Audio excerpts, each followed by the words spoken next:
কেউ যদি হাত তুলে আল্লাহর কাছে দোয়া করে আর চায়, ওই হাত ফিরিয়ে দিতে আল্লাহর নাকি লজ্জা লাগে। সুবহানাল্লাহ কইতে পারলেন না? আবার দোয়া যখন করবেন, আল্লাহর নামগুলো উচ্চারণ করে দোয়া করবেন। আল্লাহর অনেকগুলো সুন্দর নাম আছে না নাই?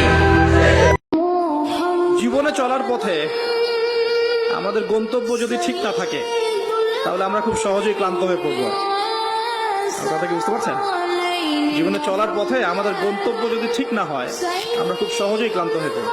যাদের গন্তব্য দুনিয়া, যাদের গন্তব্য বাড়ি গাড়ি, স্ট্যাটাস, প্রতিপত্তি, পলিটিক্যাল পাওয়ার, যাদের গন্তব্য হচ্ছে জাস্ট দুনিয়া দুনিয়া দুনিয়া মোহ, তারা খুব সহজেই ক্লান্ত হয়ে পড়বে।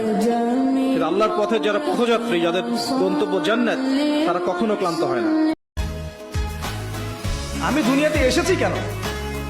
এক সময় তো আমি ছিলাম না, আবার এক সময় আমি থাকবও না। কেউ এসে চিরস্থায়ী হতে পারে নাই, তো আমরাও পারবো না। তো আল্লাহ পাক আমাদেরকে সৃষ্টিটা করলেন কেন? আমার কাছে আমার রব কি চান?